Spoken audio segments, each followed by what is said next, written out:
Underdog is the leading place to make all your sports picks, and you can play now in your state. Millions of fans have already won billions making picks on Underdog, and it's easy.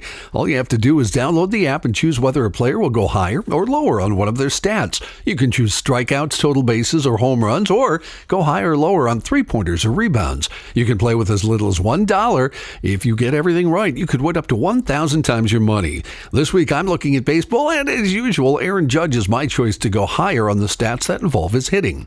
Download the Underdog app or go to UnderdogFantasy.com and sign up with promo code GARAGE to unlock a special offer of up to $1,000 in bonus cash when you make your first deposit. That's promo code GARAGE. Must be 18 plus, 19 plus in Alabama and Nebraska, 19 plus in Colorado for some games, 21 plus in Massachusetts and Arizona, and present in a state where Underdog Fantasy operates. Terms apply. Concerned with your play?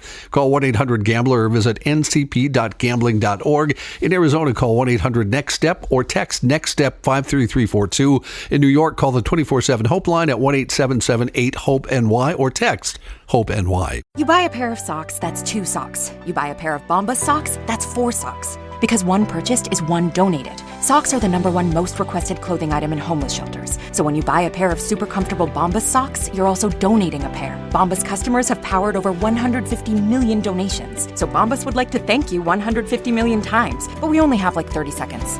Go to bombas.com/Wondery and use code Wondery for 20% off your first purchase. That's BOMBAS.com/Wondery and use code Wondery at checkout. Rolling. Fratelloni's Hardware and Garden Stores brings you Garage Logic Podcast number 1166, October 6, 2023. 87 degrees on this day in 2007 and 25 degrees on this day in 1873. Hail the Flashlight King. Hail you! And now, from the mayor's office above the boathouse on the east shore of Spoon Lake, it's Garage Logic with Chris Reavers manning Technology Corner, Kenny Olson from the Krabby Coffee Shop, John Haidt in the newsroom, and of course, the rookie. Here is your Flashlight King, Fireworks Commissioner, and the Keeper of Common Sense, your mayor, Joe Soucheray. I can't be more pleasantly surprised that we have Garrison Keillor with us in the studio. You can be. If a beautiful, tall, long-legged woman walked in, you would be thrilled. So would I. Yeah, but I'm like you. I don't want to know them in the workplace. Okay. We've never met, which is hard to believe after 40 years of your residence in St. Paul. We've never met in person.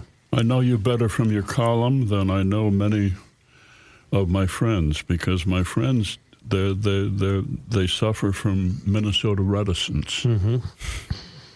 You don't. I haven't lately, no. You've been more cheerful lately. I'm trying to get over my Puritan upbringing.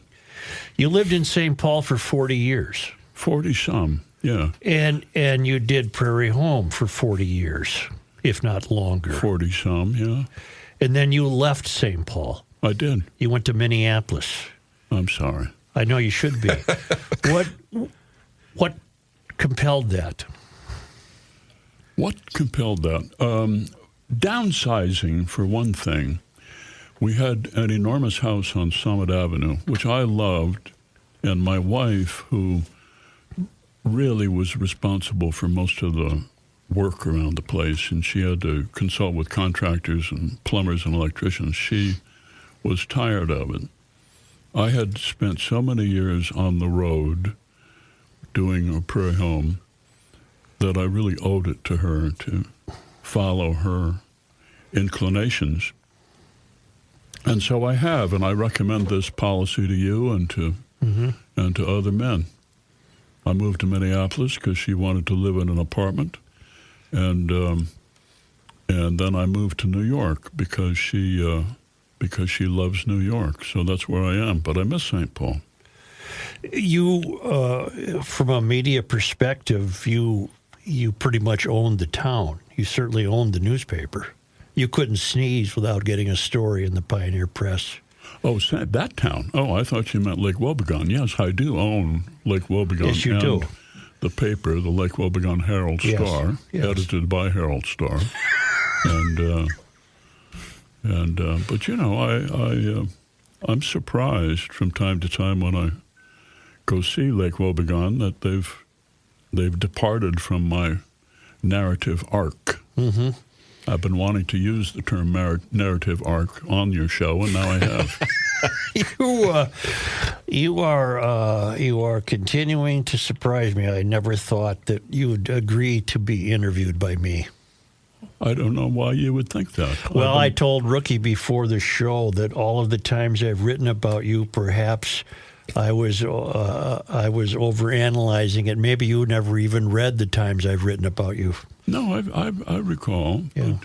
But that's your job. Mm-hmm. Your job is to poke, and you're very good at it. But I've given up poking. Mm-hmm. And I went to my high school reunion up in Anoka, and I was trying to assure these 81-year-old classmates that being 81 is the occasion for cheerfulness. Which is the title of your new book. It is. And I read the first chapter, which is available now, and you have an extraordinarily cheerful outlook. Are you at peace with life? I think so. As close as I have come so far. I like living in New York. I like being anonymous. I like walking down the street and looking at people. I get up around 4:30 every morning, and I sit and I write. Mm-hmm. I love writing a twice-weekly column, 750 words. Mm-hmm. I think I've written my last novel, but I love writing 750 words. Mm-hmm. And I sat down 4:30 this morning in the hotel, and I wrote my 750 words. You no longer maintain a residence here? No. I think I'm still registered to vote, but I've got to change that. New York does not really need one more Democrat. No, they don't. But I guess that's where I'll be. How can you possibly be anonymous in New York? You're distinctive looking.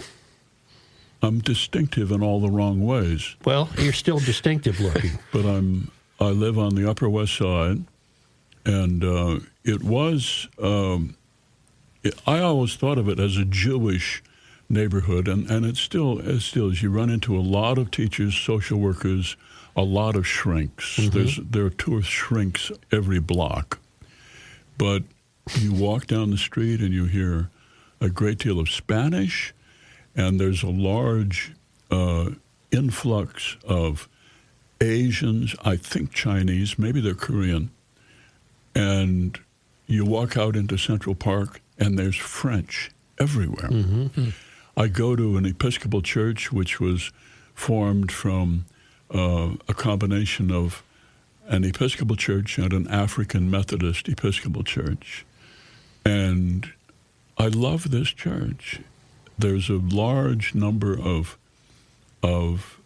black families who go way back in this church. So we don't have to talk about diversity. Mm-hmm. It's there, huh? It's there. Well, diversity is a fact.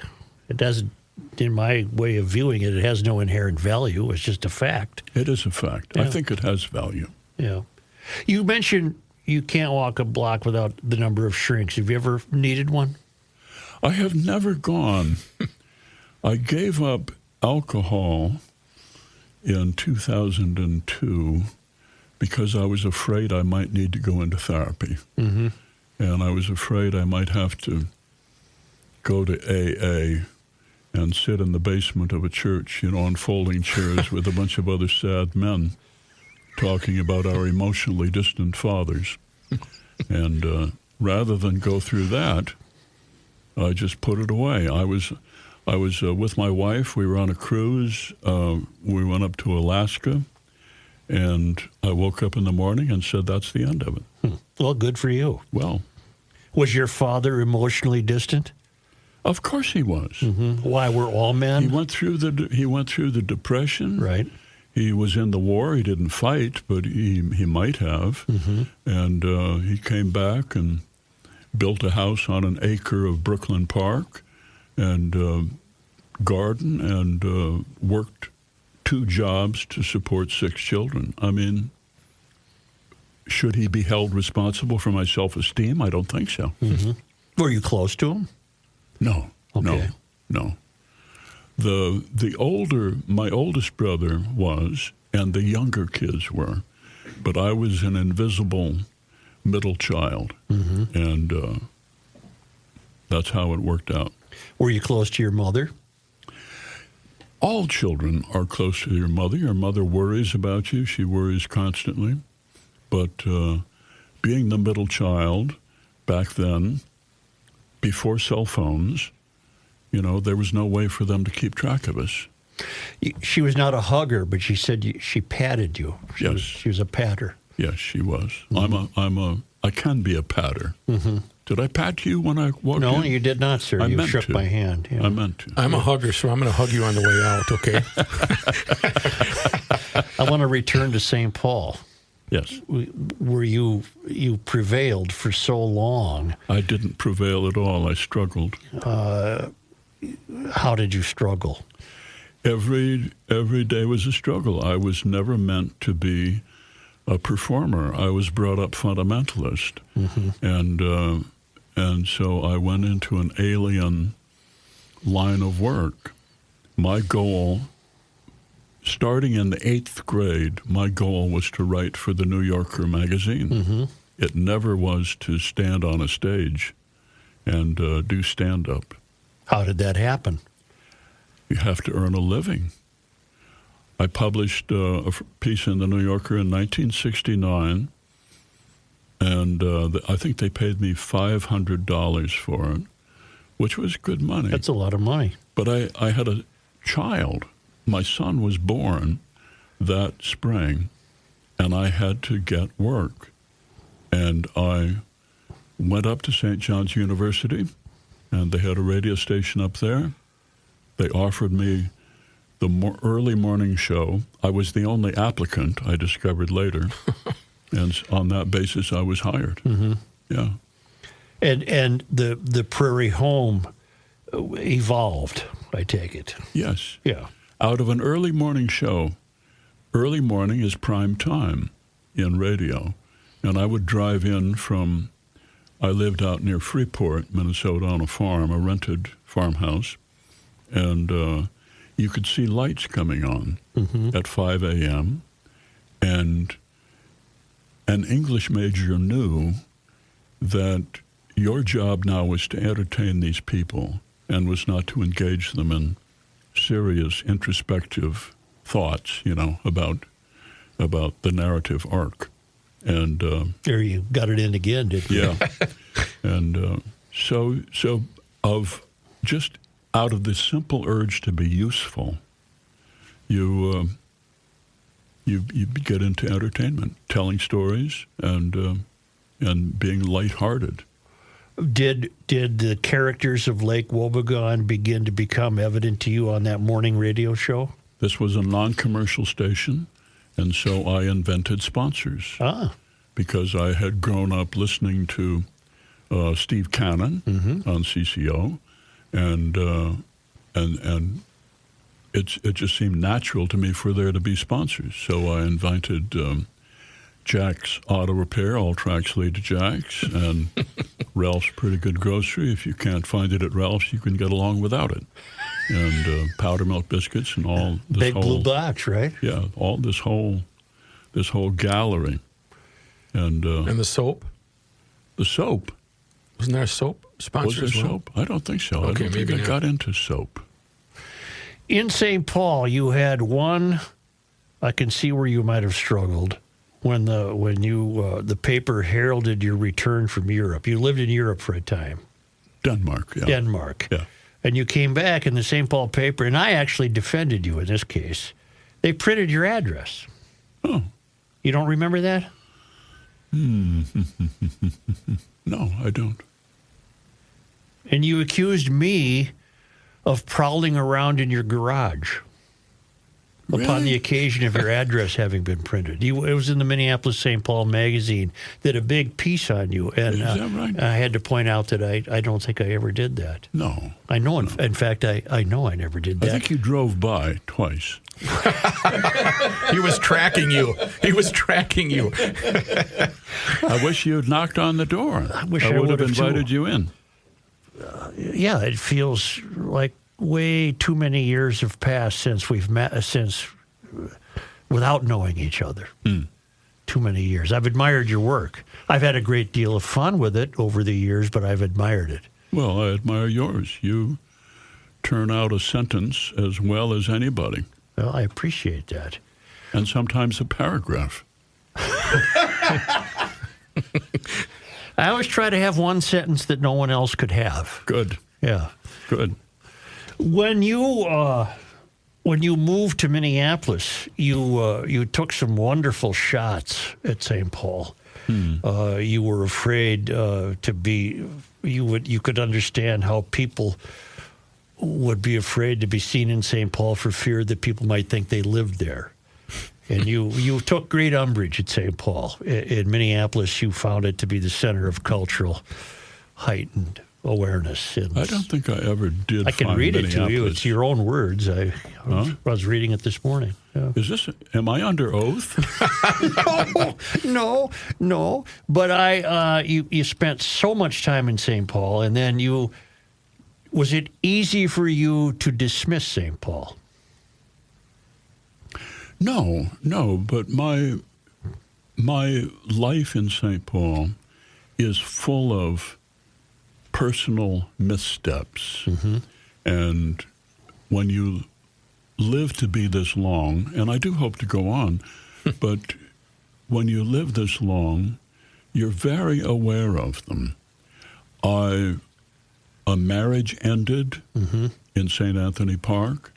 I lived on Summit. I moved out to Marine on St. Croix. I mean, it's a whole series of misadventures. I quit the show, which was a disastrous decision.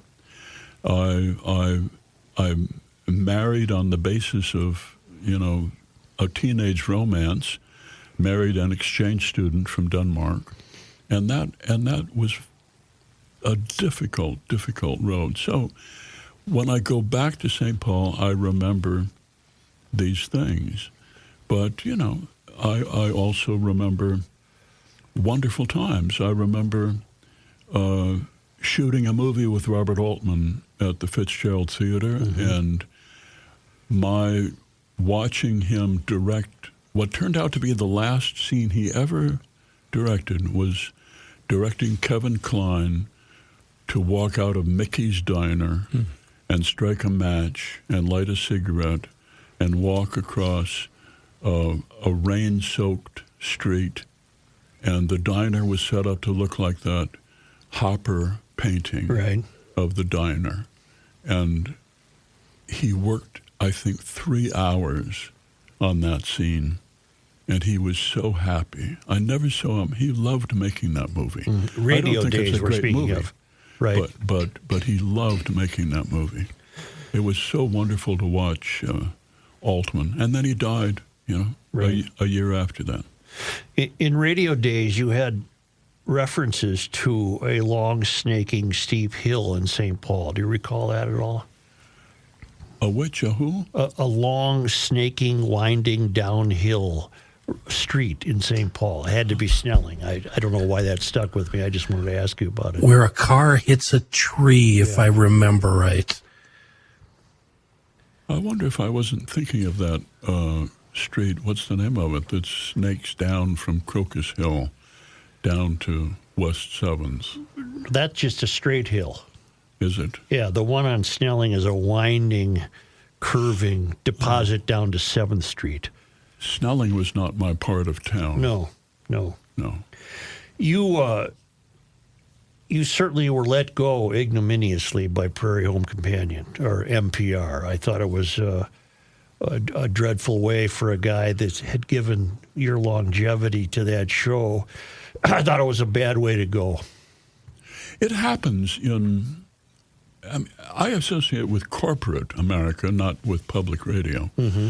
But it happens. A new regime comes in, and they erase the past. They not only erased me, but more profoundly, they erased Bill Kling, Mm-hmm. who built that station from the ground up, Mm-hmm. drove around Minnesota looking for places to put relay towers, and who brought together Catholic, Lutheran institutions to create a network. He made that place, and they turned their back on him. But your show had an overwhelmingly powerful impact on American culture. It was a big deal, whether you want to now admit it or not. It was I a don't big. admit. I plead innocent to The that. big deal. It was a big deal. Oh, And to Some have it people like it a end lot. like that was just extraordinary to me.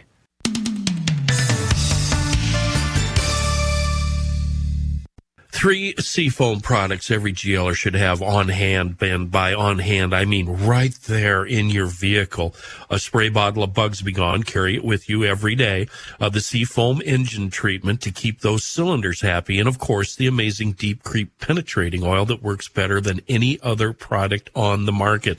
That Bugsby, I promise you, it will change your life. You will never have to vigorously scrub a bug off a windshield again.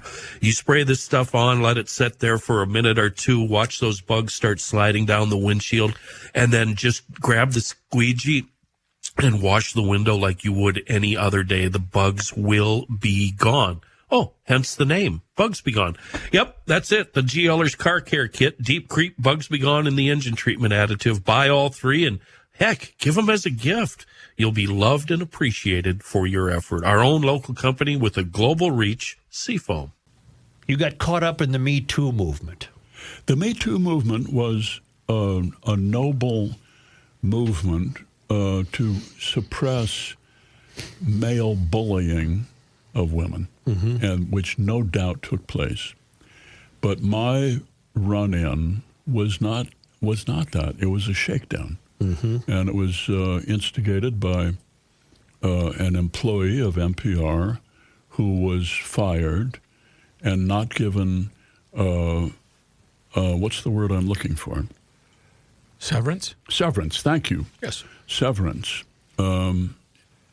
because he was a freelance, and so he devised this scheme, and he lined up two women who were friends of mine, long-standing, and he promised them $1 million, and Wow.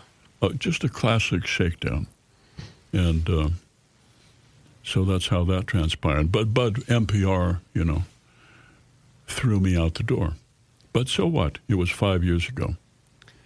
And cancellation has its real benefits.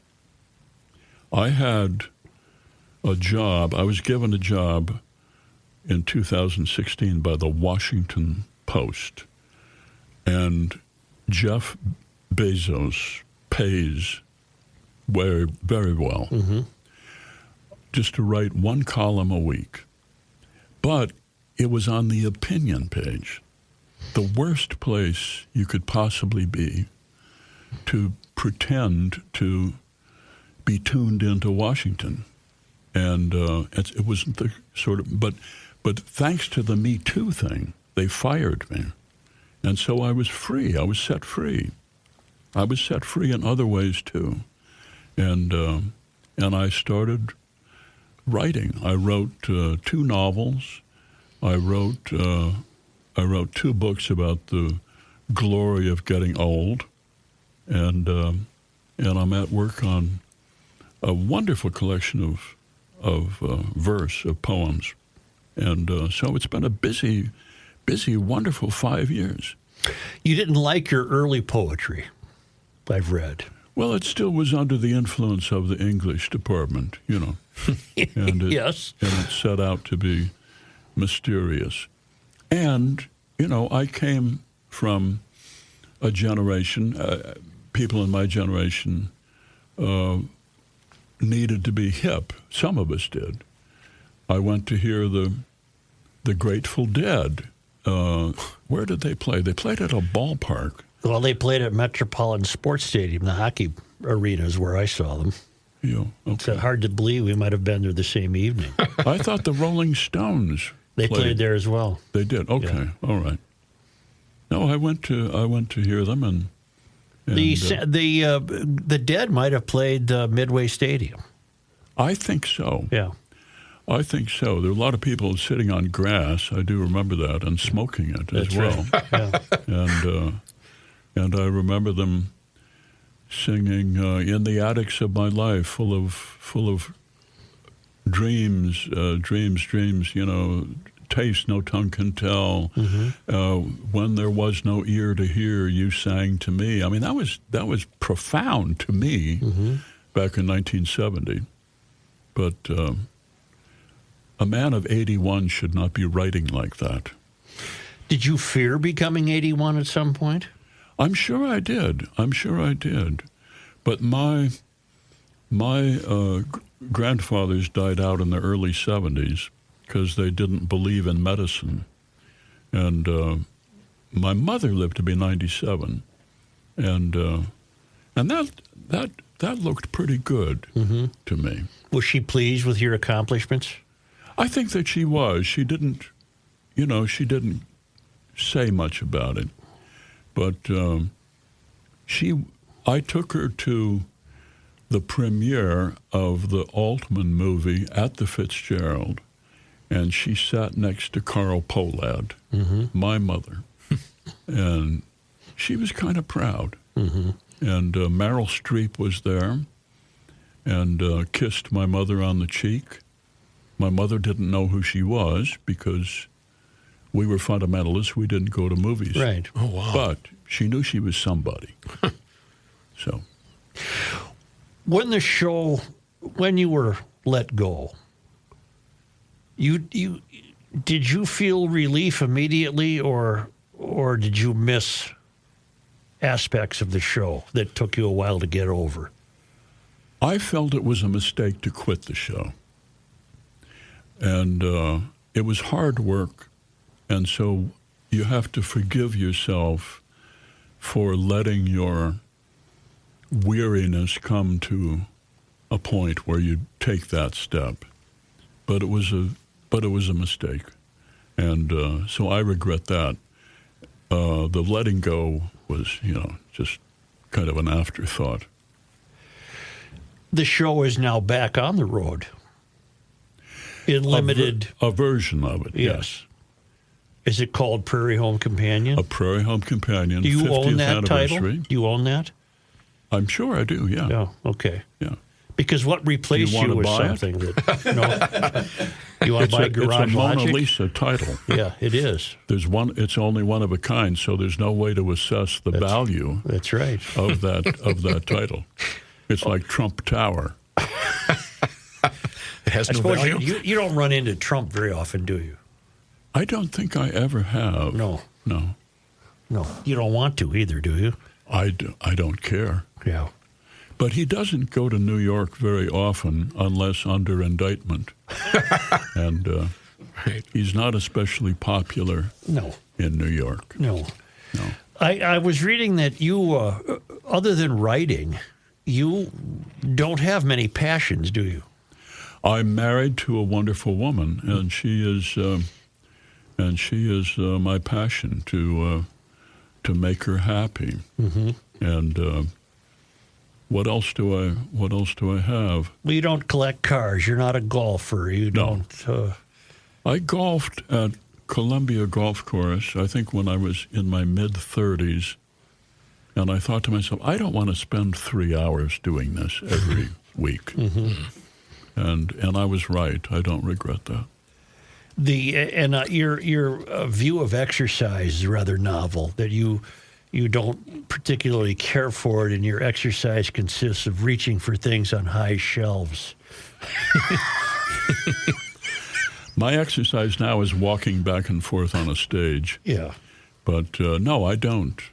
I was in gym class at Anoka High School, and our gym teacher, Stan Nelson, made us do the rope climb, the chin-up, and the running dive over the horse onto the wrestling mat to make a forward somersault. And that cures you of any urge to do exercise. Did Anoka seem very rural when you were in high school, when you were a kid?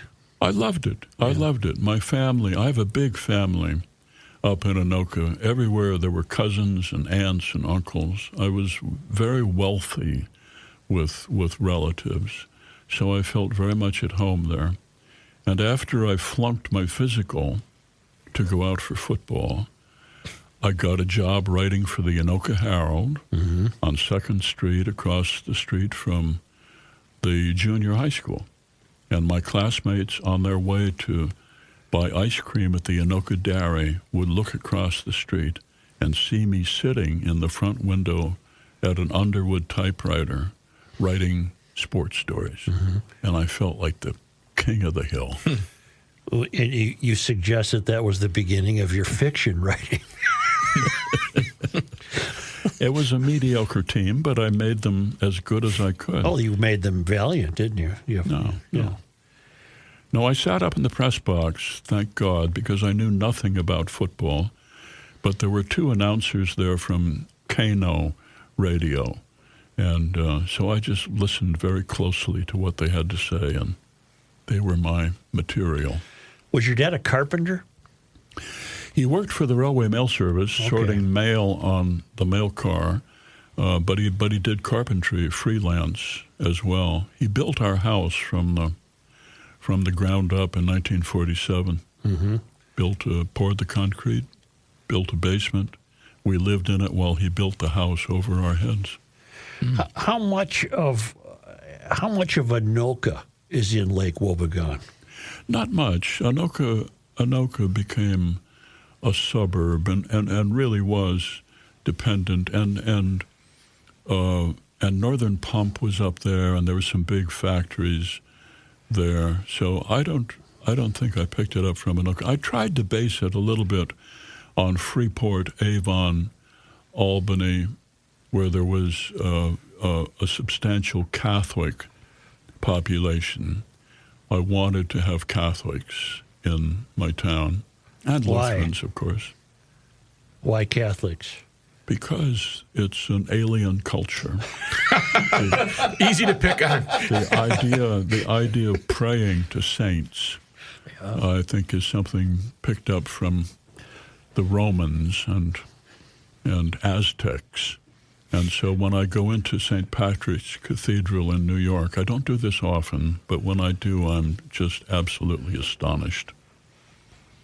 You like the church? St. Patrick's? I'm an Episcopalian. No, I understand. Yes. Yeah. You're a WASP. Well, if you understand, you're doing better than I am. Yeah. Well, I don't understand it metaphysically. I just understand that you would enjoy St. Patrick's. It's a lovely church. It is in its own way. It's a lovely church, but it has this feeling of Catholic peasantry coming in and putting their forehead on the marble by the statue and asking the saint to, cure their pancreatitis. And this is something that led my people to start the Reformation. Do you believe in heaven? I do. I don't know what it's like. I have no idea. Do you believe in hell? I try to. I try to. I write about it, but I don't have any direct insight into it. I can't help you there. You're writing the column. Are you going to do any more? You think you're done with novel writing? Oh, yeah. Yeah. Because of what? Does it take too much time? It's not as much fun. Oh. It's not as much fun. I sit down at 4:30 in the morning, and I have a vague idea. I've just gotten out of bed. I've just made coffee. I'm sitting in a dark room at a computer, and I have a vague idea, and I come up with a first sentence, and the way that first sentence is a searchlight that takes you into what the first page, the second page, and another half page is just delightful. Mm-hmm. I don't find writing novels delightful because they're never good enough. Mm-hmm. They're never good enough. They're never finished. Have you tried to read Moby Dick lately? Not lately, but No. I've tried to read it. Yes, I have too. Mm-hmm. I don't think he was happy with it. I don't think he was happy when he began it. Yeah. Are you happy? I am from time to time. I was really delighted when the Twins beat Toronto. That was fun. And they beat them thanks to Toronto pulling a pitcher that had us baffled. He threw 45 pitches. 47. 47. And they pulled him, saving him for next year, I guess. And all the Twins looked at each other, entirely happy with this decision. Yep.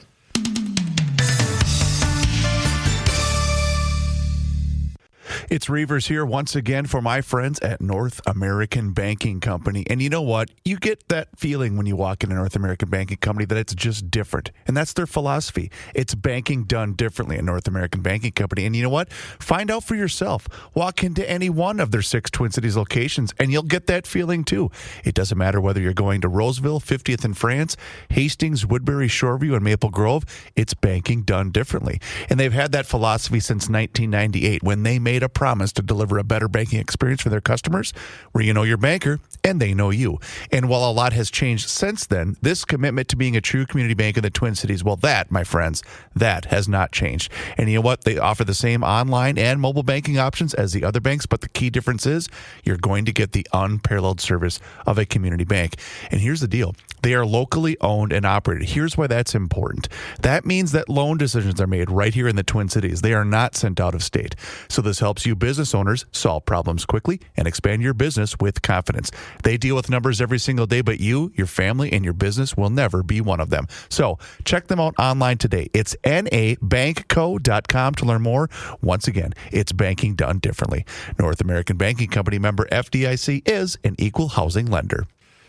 What's your view out your writing window in New York? What do you look upon? I look at a wall. Oh. Of another building? No. The windows are off to my side. I don't want to look out the window. But I write until, 7:30, 8, and then I get up and take a walk. I can't... I would think you'd want something more bucolic. I would think you'd want to live where you could look out and see Lake Wobegon like countryside. Lake Wobegon is not a place where I could live. I talked about it. I wrote about it for years, but I wrote about it knowing for sure that other people knew much more about this than I did.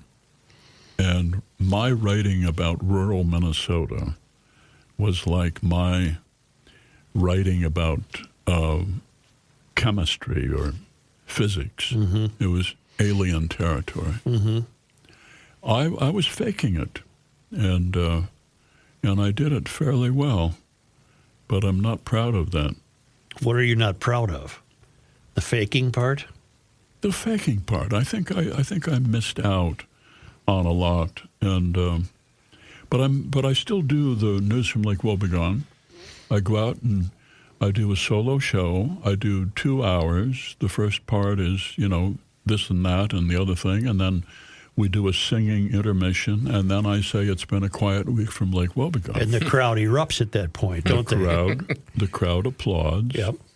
And so I launch into it. And now I talk about funerals. Mm-hmm. And the funerals, I'm killing off the characters I invented one by one, and I'm doing their funerals. And that, I think, is better than is better than talking about their children and fishing. I know nothing about fishing. Mm-hmm. Hunting, I've never hunted in my life. Mm-hmm. And I never really experienced tavern life. Mm-hmm. I sat and drank at home, and so I was not equipped to do the writing I did, but people seemed to like it, so I did. Well, you had to be pleased with your imagination. I'm not pleased at all. Really? No. Well, what the hell? It worked for 40 years. It worked superbly for 40 years. Donald Trump has been successful for 40 years. Is he proud of it? No. I got a bet with you that he doesn't have. You and I combined have more money than he does. I don't think he has a nickel. I don't think he has a nickel. Really? You always say it's been a quiet week in Lake Wobegon. Mm-hmm. Has there ever been a loud week in Lake Wobegon? I'm sure there has, but it's the right introduction for a monologue in which most of the time not all that much happens. But I did recently introduce an embezzlement. Oh my. A Lutheran Sunday school teacher named Mildred Nordberg left town, who was a teller at the First Inquest State Bank. And she left with $250,000, and she moved to Buenos Aires a neighborhood where a great many Midwestern women bank tellers have settled. And that got people's attention. I think it would. Yeah. I can see when you all you need is the first sentence. Oh, yeah. Your searchlight, and then off you go with Mildred ending up in Buenos Aires. Yeah, but I had to kill her off, Right. And I also gave her a child 6.5 months after leaving with the money. She gave birth to a child. Mm-hmm. So she'd had a child by the son of Hjalmar Enqvist, and so it wasn't just embezzlement; it was child support. Of course, it was. Yeah. And but the wonderful part was the funeral. After they came back, and I was supposed to do the eulogy, and they assigned me to do the 23rd Psalm instead. And they were going to scatter her ashes out on the lake. And I repeated the final scene from a favorite monologue that I made into a novel, Pontoon. Mm-hmm. And it's a complicated scene involving two boats that collide and a man on water skis with a parasail carrying the ashes and a hot air balloon coming over. It's a complicated scene. It really is. And the audience recognized what I was doing, mm-hmm. and they just fell apart. They just fell apart, that I was stealing from myself. Aren't you allowed to? I would think so, but... I was walking on Summit Avenue one day, and this was when you lived in that beautiful white... Was it old Weyerhaeuser house, wasn't it? The old Weyerhaeuser. Yeah, and warehouse. A woman approached me and said, "Do you know?" Stopped me and said, "Do you know where Garrison Keillor lives?" And she was a young woman, and I said, "I do." And I pointed. I was a block away. I said, "It's that big white house there." And she said, "Well, I'm going to go knock on his door. I want to meet him. I'm in the country music business." I don't know if you've probably had many people approach you to be on your show, but I warned her. I said, "Watch out, he's a mean old bear." and she kind of laughed at that, and off she went. And to this day, I wonder what that led to. I wonder if she was a budding star that ended up on the show. I wonder. Yeah. So what was her talent? I believe she was a singer. Oh. Yeah. Wow. You didn't get her name? If I did, I don't remember. This was years ago. Uh-huh. And it was in the winter. Uh-huh. And it was as though she had just gotten off a bus, and she had winter boots on and a big overcoat, and she was determined to go find you. She had not met you before. this would be a great story. Yeah, no kidding. There's only one piece missing. Yeah. Yes, But me. you probably had a butler or something who would answer your door. I answered my own door. Thank you very much. All right. A butler? Well, the key Jeez. question is, was this before or after you were This rummaging would have through been his trash, Chris Joe? Butler, maybe. Yeah. Joe, he's from Minnesota. No, He doesn't have a butler. I was kidding. I'm aware of that. In any event, for all I know, she's been on your show. I don't know. I don't think so. Okay. Have you enjoyed the musical aspects of that show as much as anything? I enjoyed some of it. I had sympathy for people who were trying to make a living in a very difficult business. I had sympathy for young bluegrass bands. Nickel Creek, I was so happy when they really started to kick in. I think that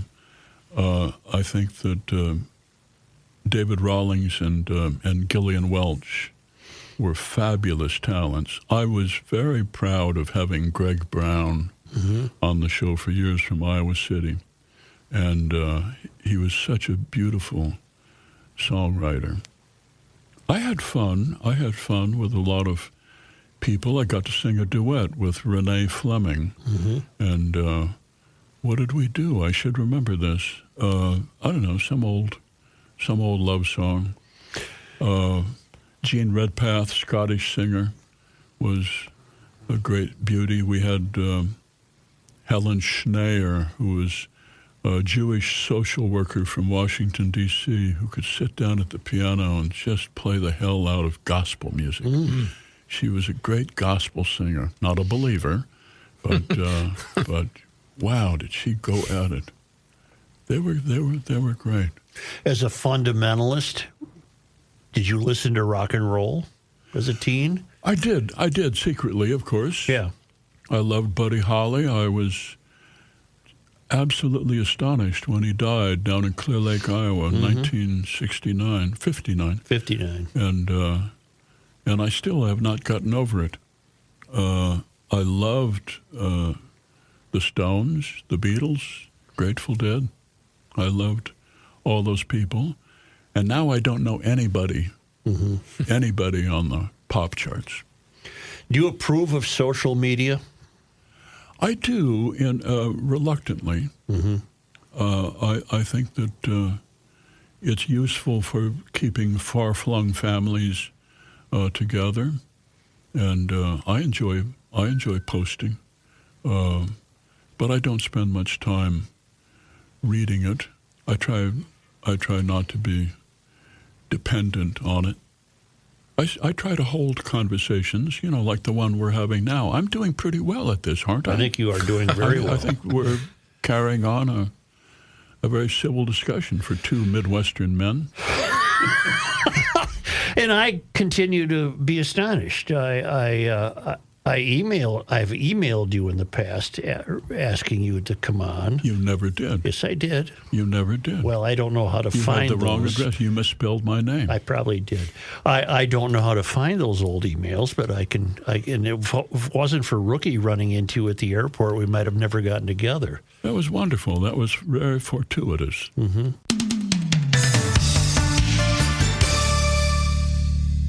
If you want the best lawn on the block, you want ProfessionalTurf.com. ProTurf service techs. Pretty busy right now assessing lawns and customizing slow-release fertilizer and weed control plans that will give you the best lawn in your neighborhood, all guaranteed for superior results and environmentally safe. That's a plus.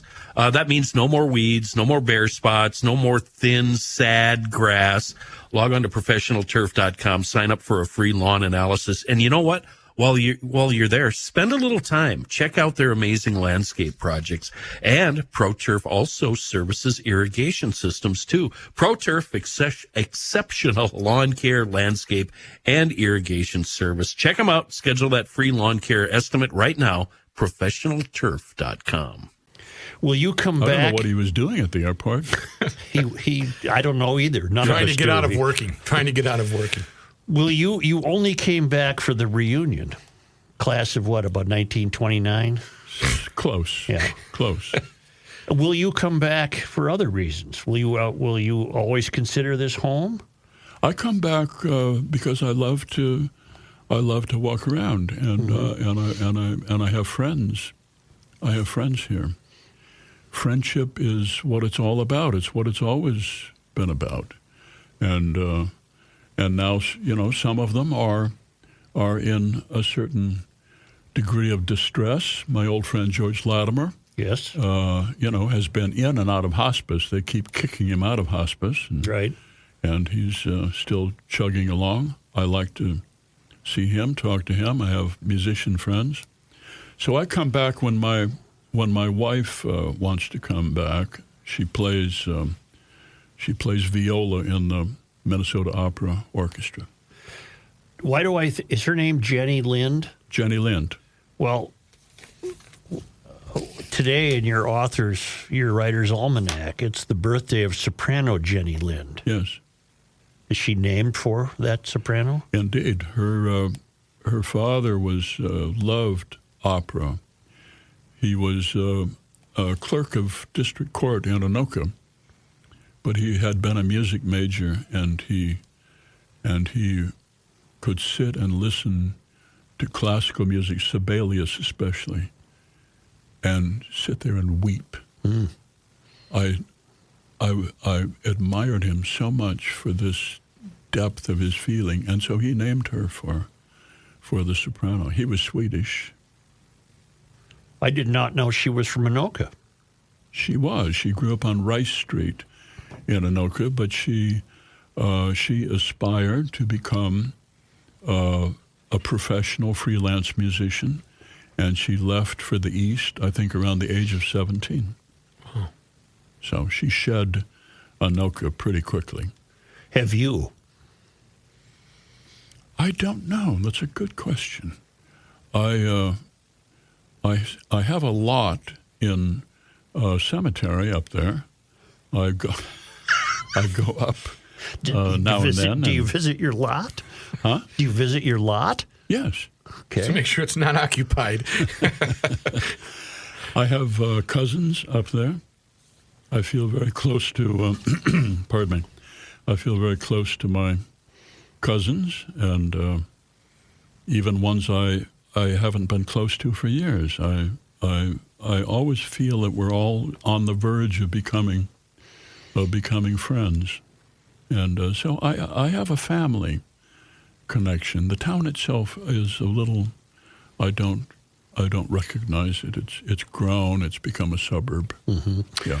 Does it unnerve you to be placed in the same sentence as F. Scott Fitzgerald and Sinclair Lewis? And I'm not in that same sentence. You don't think so? No. Not by anybody who read Sinclair Lewis. Mm-hmm. Sinclair Lewis was a very sharp satirist, and Aerosmith, Dodsworth, Main Street, I think, is a pretty good book, but I think that Dodsworth and one other that I can't remember, and Fitzgerald, was a classic story of upward striving, and what a difficult, sad, difficult life. Mm-hmm. I wanted to name the World Theater in St. Paul the Fitzgerald Theater, and back in 96 we celebrated his centenary and put up that statue in the park downtown. Mm-hmm. But I have very mixed feelings about him, and Hemingway was a much better writer. Mm-hmm. Much better. What was the fault of Fitzgerald's writing? I think that he was trying too hard to get away from the Midwest, and I think that he was sashaying around Paris and New York, and he was trying to be somebody he was not. Your name will probably be on a plaque of some house in St. Paul, as his is, that you once lived there. I don't think so. I lived in too many houses. Okay. There'd be too many plaques. Mm-hmm. I don't see a reason to. Did the cast of the show in its heyday gather at your house? Was it an ongoing collaboration, or was it, I'll see you next week? Occasionally, especially at that big house, the Weyerhaeuser, which was really made for social events. It had the largest living room in St. Paul. It had a screened porch off it. You could walk out the door of the living room and up to a stone wall that looked down onto the river. It was perfect for a party. It allowed you could easily have 75, 100 people in there, and they could go off in separate directions. The piano was there. Somebody would sit down at the piano and play. It was absolutely perfect. My own inclination, left to myself, would be to come home and close the door and brood. Right. But my wife thought that having a party was the decent thing to do. And my daughter, as she grew up, loved the parties. She loved being backstage at the show, and so, you know, for the benefit of others. But you're no longer brooding. No, I don't think so. I don't think so. I do a useful work walking out on a stage expecting to spend 2 hours, which is a long time, one person, no scenery, no costume changes, and you're out on stage. I want to talk about being old, and I want to run through a long song which combines love lyrics with old jokes, and they're all in the same form, which people like. I like to recite poems, maybe one or two of my own, but a couple of Shakespeare sonnets, E.E. Cummings, Mary Oliver, so that people can hear poems that you understand from hearing them. There's no mystery about them. Mary Oliver was a fabulous poet, troubled life, fabulous poet, observational, nothing about her own grief or difficulties. She admired natural life, creatures, and rural scenes, and I like to recite poems just as a natural thing, and then I go into doing the Lake Wobegon business. How many shows will you do this year?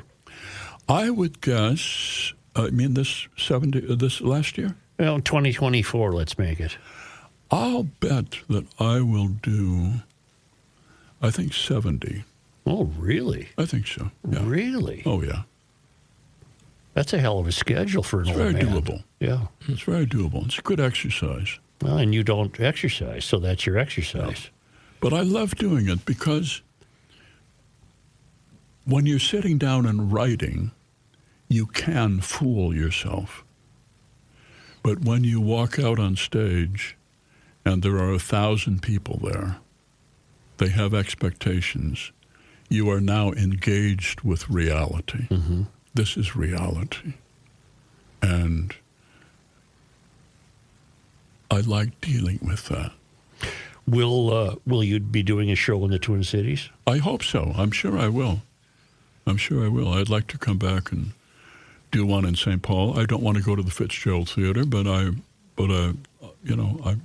go anyplace else. Would that give you a bad vibe to go to the Fitzgerald Theater? I just don't want to go there. Okay. I just don't. Well, I hope you do come back and do a show in St. Paul. Oh, sure I will. Yeah. Sure I will. Well, there's plenty other venues that would fit that. Joe's house. You could go to Joe's house. Big enough. No, not as big as the Weyerhaeuser. Rookie has told us many times about his grandfather, Red Maddox. Yeah. And you knew Red. He was the drummer in the band early on. Yeah. And he was a good drummer. Terrific drummer. Yeah. None better. Yeah. Thank you. Rook does not have any of that talent. That surpassed me. That did surpass me. In any way, shape, or form. He was always very good to both of my grandparents. Grandma Teresa, too. Took him over to Europe on your tour. That was in 80. I don't remember when that was, but I remember the album that you guys put out. But Mr. Keillor had the line of the year when he eulogized my grandpa, and he said it pleased listeners that so many listeners thought he was black. It pleased Red Maddox. It pleased Red Maddox that so many. You're misquoting me. Dang it. It I had one pleased shot. Red that so many listeners thought he was black. He sang in kind of a Satchmo growl, and he was just the most joyful singer, and even when he didn't sing, he looked so happy back there by the drums. Maybe that's where you get it, Rook. Yeah, but Rook's pretty happy. I can't take my teeth out and twiddle the drumsticks like he could. Yeah. And Butch, we lost Butch Thompson. Yes. He was a hell of a piano player. He was great. He kept on playing even when he could not remember how the song went. He would start it and then it would come back to him. He was amazing. Did you know a picker named Pat Donahue? He's a wonderful picker. He's still working. Still has a steady gig. Where? A bar in Midtown, right? I think so. Yeah. But he was on your show, wasn't he? Oh, he was on all the time. Right. Yeah. Why do you ask, Joe? He's my cousin. No. Oh, yeah. Pat Donahue. It's funny he didn't bring that up. Well, he probably didn't want to admit it. Embarrassment. Garrison, when you were in Freeport, did you spend a lot of time sitting in Charlie's Cafe? Charlie's Cafe was the model for the Chatterbox Cafe. Oh, and good. Charlie's, I believe, is still there. I don't know. Yeah, it is, yeah. If there's a Charlie, but no, I went in there regularly. Yeah, cool. I live about 20 minutes west of Alexandria, so everything you say about the Prairie Home, about the town, really rings true. Except it's way better than it actually is. We would strive to be, to live up to what you describe. We're a lot more angrier, I think. Aren't all the children somewhat above average? Isn't that how that goes? Where did Jack's Auto Repair come from? Oh, I know nothing about cars, and so I thought I should toss that in. But the commercials had nothing to do with automotives. It was all about Jack himself, who was sort of a curmudgeon, and no, that was all that was. Do you even need to own a car in New York? My wife owns a car, and we live in a co-op that has a garage in the basement. So that makes it easy. Her family had a summer house up in Connecticut, and she loves this old house, and she's gradually restoring it. So regularly, she jumps in the car. I do not drive anymore because I have double vision, and we take the trip up the Merrick Parkway and sit in this little house out in the country. Do you? I was going to say you don't keep a car here. Obviously, you don't need one here. You don't drive anymore. No. Are you going back today? I'm going to fly back tomorrow.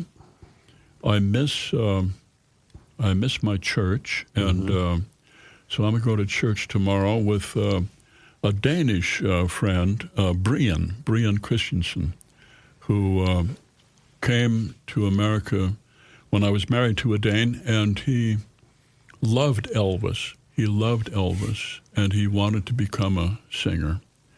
And he tried that for a while.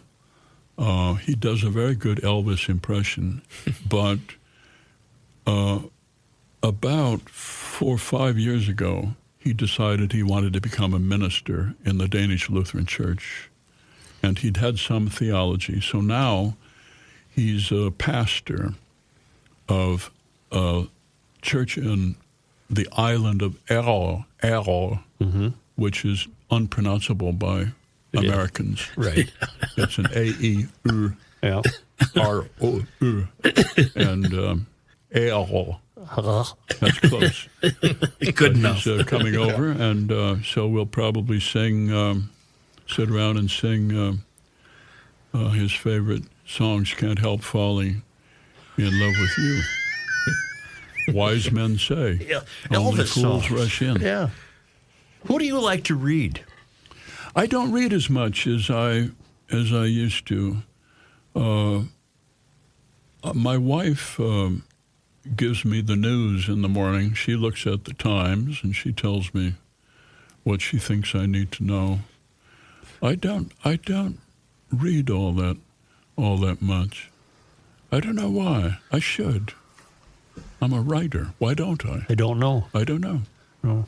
What about your podcast? Do you enjoy that? Does that bring you satisfaction? I wasn't aware that I did one. Hold on. Let me go. Kenny's doing his research. According to the website, Garrison Keillor's podcast. Really? Well, Maybe Find the somebody new- else does it for you. Find Well, the I new hope- weekly Garrison Keillor podcast on Substack, iHeart, Apple, and Spotify. He's got minions. I hope whoever's putting it out is earning some money from it. Well, I hope the money's going into your account. I mean, I'm on GarrisonKeillor.com. I have just one question about your religious upbringing. I think mine was similar to yours. Were you, as a youth, we were encouraged to pray for our Catholic friends. Did you ever hear anything like that in your church or from the church ladies? I thought you were Polish. That's Matthew. That's me. That's me. Oh, well, that's you. Yeah. That's Matthew. This is the traffic guy. I'm Swedish. Okay. Well, no, I don't think we did pray for them. What did we pray for? I don't know.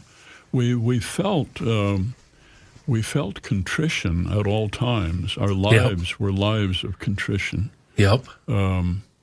It wasn't a joyful bunch of people. No.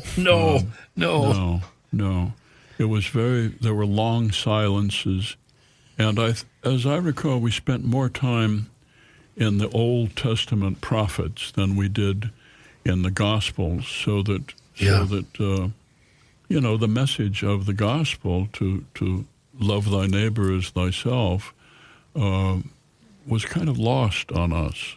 And instead we were fascinated with dire predictions of horrors to come. Yes. So, Did you experience guilt? That's fame. The Catholics are famous for their guilt. I can outdo any Catholic in guilt. All right. I feel the same. Absolutely. No, they get remission. We don't. Yeah. Well, we have confession. Yeah, That cleans the whole slate. You start over. I hope so. Yeah. It just piles up with us and just gets worse and worse. Yeah. You know, you mentioned Red. We have to play the famous Red quote. Oh, yeah. Is it true that you're the funniest comedian in the world? I am the funniest guy in the country. Really? Tell me, what's the secret of Timing. your success? What a nut.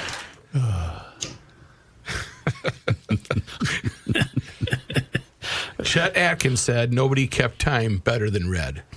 Do you believe that? It depends on what you mean by kept time. No, he was a great drummer. He was a very joyful drummer. I don't think he ever had an ear for rock and roll, but he would have tried, you know. I think when Elvis was out, I recall my mom saying that, oh, the Beatles and Elvis, he would toss them aside. That's not real music. There's the Dixieland or jazz or whatever it was. I don't know. I never talked to him about music. I was too young. The Beatles and Elvis have lasted, and if I step out in front of an audience and I start them, we do this sing-along for an intermission at my show, and if I start them singing, well, she was just 17, if you know what I mean, they're all there. That song has now lasted, at least in the minds of many people. They know the words. They know the words to In My Life. There are places I remember all my life, though some have changed, some for better, some, and they know the words. And Elvis continues to live on. Why do you think you lasted so long? You put that in the past tense, Joe. Why are you still lasting? That's very hard to do in radio. I'm persistent. I'm persistent, and I'm slow to recognize defeat. And I'm having a good time. Did America need you when you came along? Were they looking for that? America didn't tell me that they needed me. All right. I don't think so. It's just,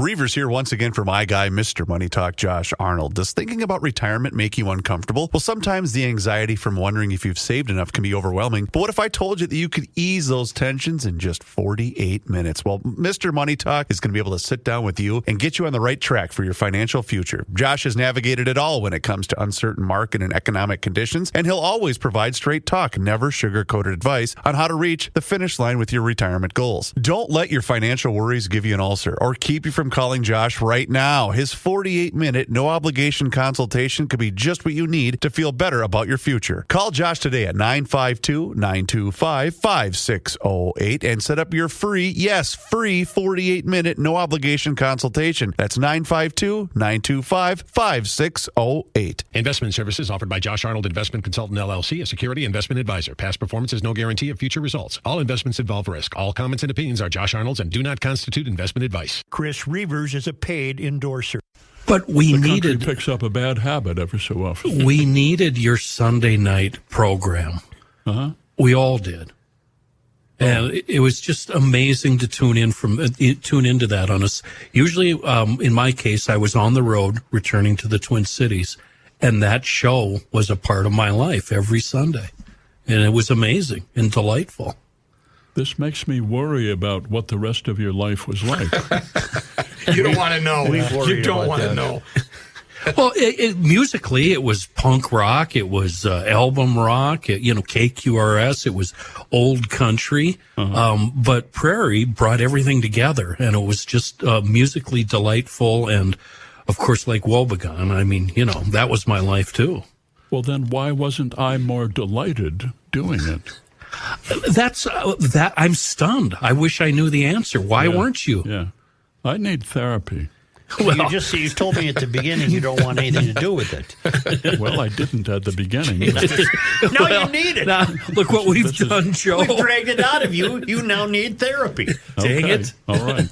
Joe often brings up worry, direction we're headed, country, whatever. Yeah. Are there things that worry you? Yeah. So we have avoided the subject of politics, I noticed. I think he just asked you. What worries you right now about this country? I worry about what we're leaving to our kids. And I think that we were a very fortunate generation. Some people my age went down in Vietnam. Terrible way to die. Some people had a rough time with drugs, alcohol. But by and large, I think we were very, very fortunate. But I worry about the glaciers melting. I worry about the condition of the ocean warming and climate change, especially since a major American political party denies that this exists. Myself included. Okay. Yeah. All right. If the oceans are melting, why did Obama settle on 2 oceanfront estates, I wonder? He's got one in Martha's Vineyard and one in Hawaii. I was just curious. I don't want to get into an argument about it because I respect you. Yeah. It was going so Plus, well. you get your news from your wife, who tells you what you should know. Don't we all? No, she finds items that are more about humans than about issues. And just people are endlessly fascinating to my wife. And as I get older, I'm drawing on her more and more often for material. Mm-hmm. Well, there's nothing wrong with that. No. Oh. I can't tell you how much I appreciate your visit here. It sounds like we're coming to an end. We don't have to. But Did you enjoy the reunion? No. Oh. No, I did not. Why? I felt bad for some of my classmates, and they seemed a little bit lost and a little bit weary, and that resolved me on the idea of working until I just absolutely cannot. Mm-hmm. And when you're a writer, there's no reason to stop. Right.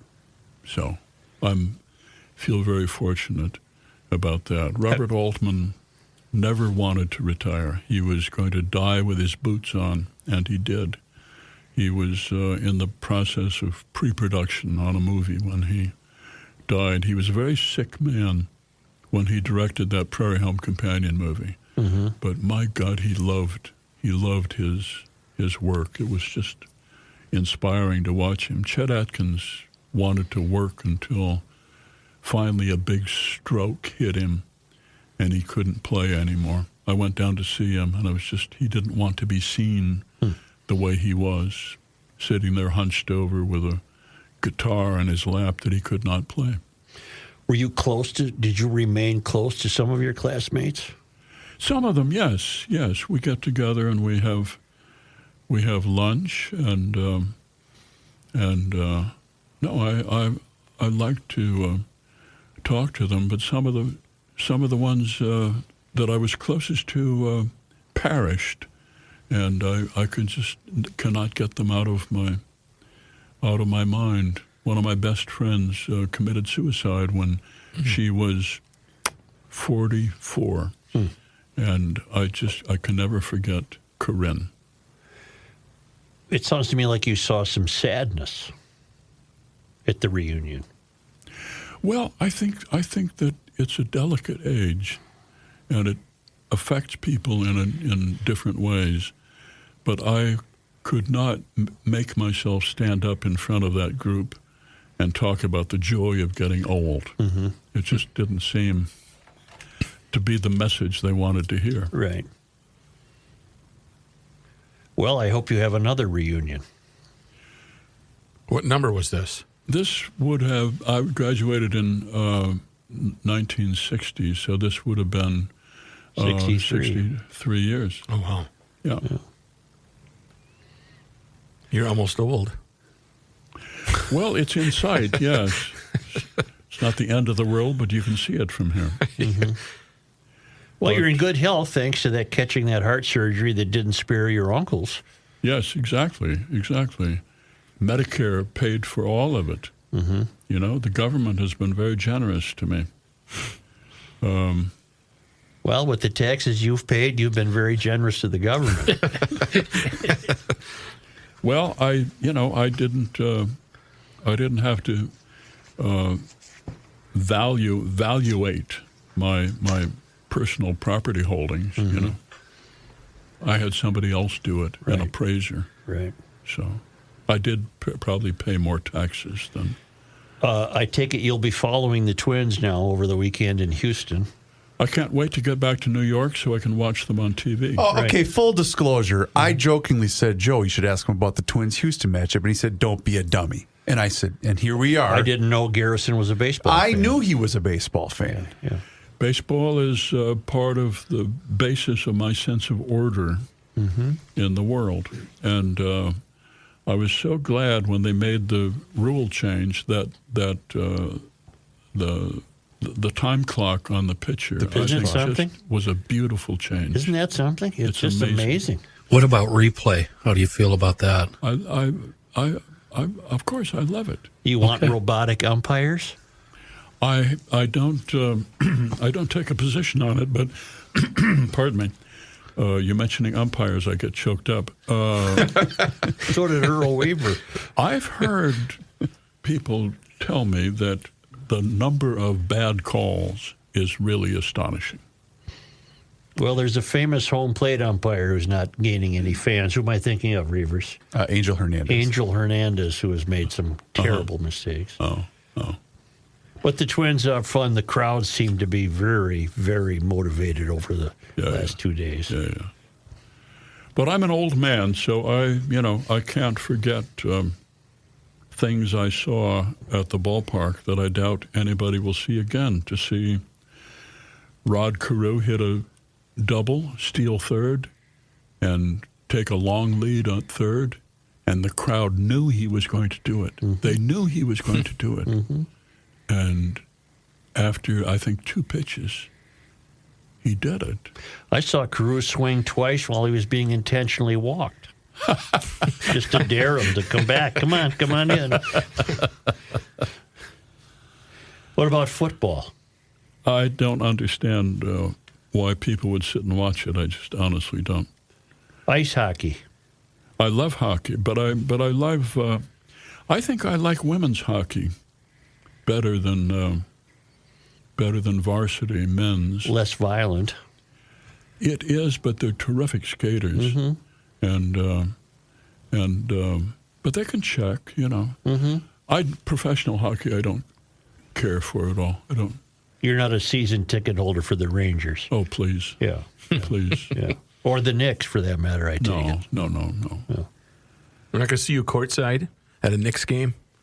I don't think you'll ever see me at a Knicks game. But more importantly than that, you will never see me at Yankee Stadium. Oh, okay. Why is that? Strong words. Yes, they are. Yeah. I went once, and that was enough. Okay. There's a sense of privilege and a lot of very angry men in black who, feel entitled to the game. You didn't wear a Boston hat to the game, did you? Because then they would have been all over you. No, I don't think so. No, but you nailed it. And I'm going to, seriously, you absolutely nailed it. I went to Yankee Stadium. This was the old one, 2009, with my wife. Right. And it was as if we were infringing upon them. Yes. I've been around the game my entire life, and I thought, well, I'm just here to watch a baseball game. But it was, we're better than you. Yeah. It was a sense of you're less than. Yeah. And I'm just sitting here watching a baseball game with my wife. Yeah. Garrison, do you have a favorite club where you would go see music in New York? Maybe something in the Village or the like? I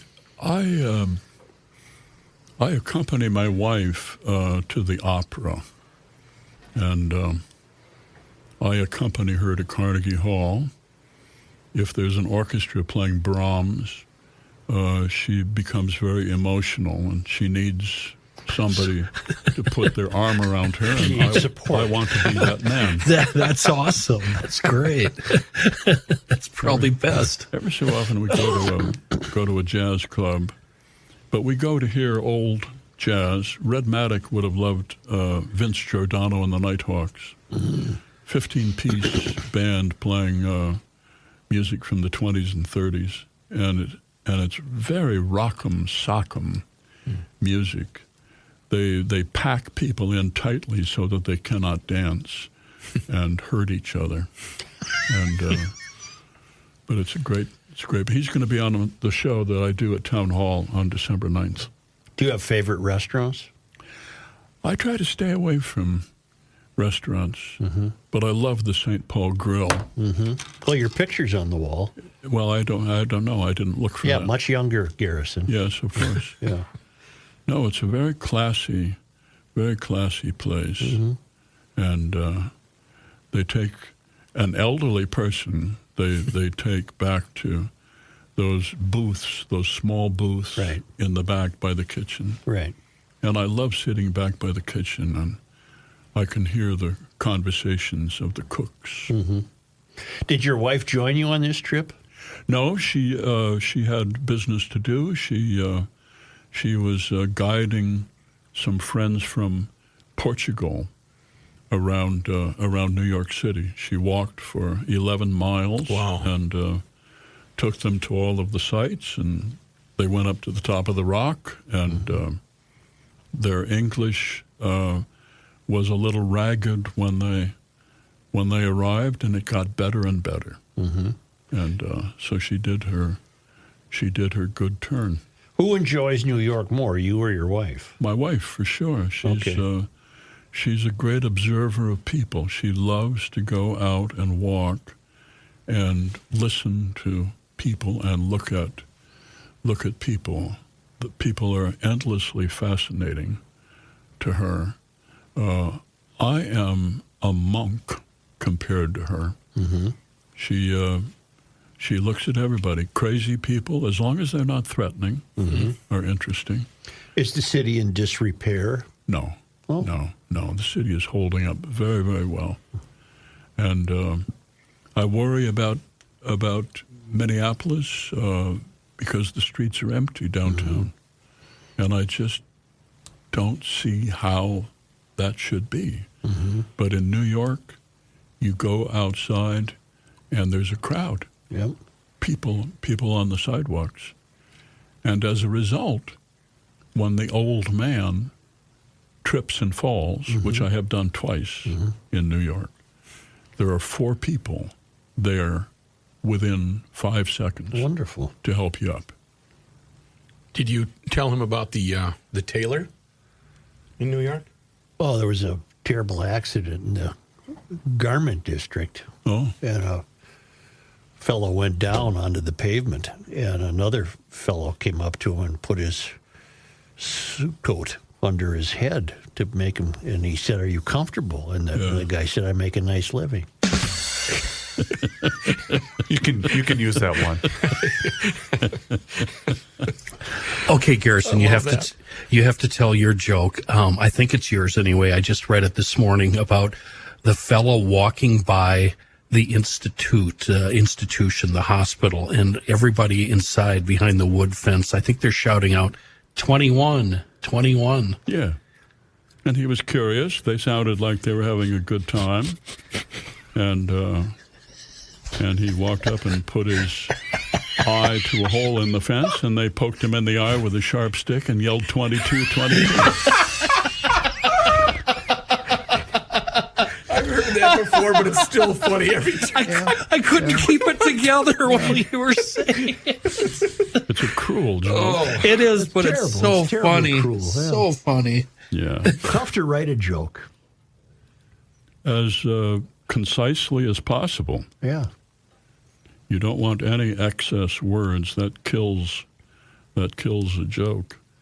Yeah, I've had friends where when they start to tell a joke, we just put the clock on them because we know it's going to take too long. There was a man named Scraggs, bought 24 condoms a week. The drugstore clerk was quiet for months, but finally she had to speak. She said, "What are you doing with all those condoms?" "It's simple," said Mr. Scraggs. "I feed them to my poodle. Now she poops in plastic bags." Perfect. Oh. No, in the English department, we English majors were taught to admire T.S. Eliot and to think of great literature as being allegorical and mysterious and an endless puzzle. But you go back and you read Chaucer, and you find it has to do with, with poop and pee and right. Yeah, it's like me and my 8-year-old, right? Yeah. What a joy you are! I had no. What'd you guys wait for so long? I don't know why we waited so long to meet each other. You're the first person to ever tell me that. Well, I'm waiting for a woman to tell me that. Well, you're. I thank you very much. It was my great pleasure, Joe. I'm a big fan of your writing, and I hope you uphold the tradition, and I hope that somewhere there are young people reading you who decide to take this up and write columns and not to be pundits, and forget about public issues, which so quickly become yesterday's news, and write about people. If I liked people more, I'd write more about people. Right. But well, you're glad you're holding it up. Well, upon your counsel, I'll make sure I write more about people. Well, I think that's the whole thing. There's a lot to mourn over in the world today, and we can all easily do that. But I think the column needs to bring hope and some measure of cheer to people. There's enough people bemoaning.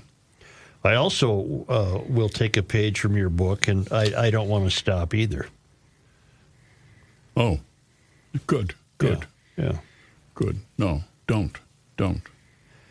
Garrison Keillor, it's been a real pleasure. I hope we do it again. All right, let's do it. All right, thank you, sir. All right, we'll talk about opera next time. All right. I know nothing about opera.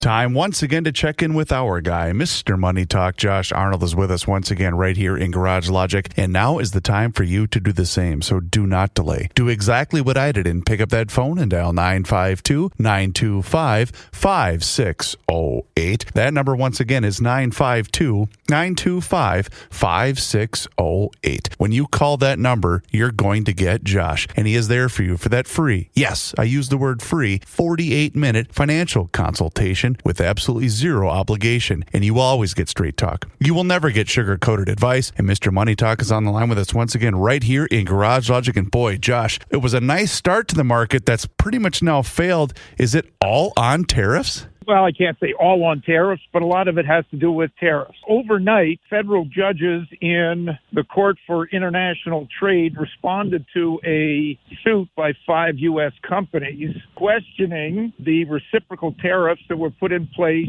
on April 2nd, Liberation Day. The judges found these reciprocal tariffs overstepped the president's authority under the emergency tariffs that could be imposed ruling from many years ago. This caused a lot of excitement in the market and helped move the market to a very, very nice start, both on the Dow, the S&P, and NASDAQ. This was helped out, of course, by some very positive news coming from the likes of NVIDIA, which is the number 2 stock by market capitalization on all 3 indices. NVIDIA's numbers were stellar. Continued growth in data centers, continued selling and promoting their AI chips. And the only real negative was NVIDIA's admission that due to tariffs and export controls, they were forced to write down $4 billion worth of chips that were now unusable because they had followed rules that had been put in place during the Biden administration until the Biden administration imposed export controls on them. The export controls were released and then put back on by the Trump administration. Not a real good sign. And the CEO, Jensen Huang, stated that caused NVIDIA to lose out, we'll say on an annual basis, of tens of billions of dollars in revenue. He did indicate that selling in China would be very good for the company and also good for the United States in that China has about 50% of the world's AI developers, and if you get them to use U.S. equipment, that would be a positive for the U.S. There are numerous people who will debate that and say that China would be using NVIDIA's chips to develop their own industry, and those chips could be used against the U.S. in battle. Very interesting debate. Nonetheless, NVIDIA still offers a lot of promise going forward, even without China, as they have been able to secure deals with several sovereign nations, and that could continue to be expanded, not to mention their business in developing data centers with the other members of the Magnificent Seven. On the downside, well, retail continues to be difficult. Best Buy, well, they beat the bottom line, missed on the top line, cut their guidance, and they said they would be raising prices due to tariffs. And you've probably heard that on several other retailers' calls. Best Buy stock got hit on that. Another stock that got hit, though it beat, was Salesforce.com. Their stock probably is leading the Dow. On the downside, Salesforce did announce a buy of a company called Informatica for a significant sum. This has not been well received on Wall Street. That said, I am still very, very positive long term on the uses of artificial intelligence, and do make sure, as part of your, whether stock picking in particular, that this theme continues to be strong in your portfolio.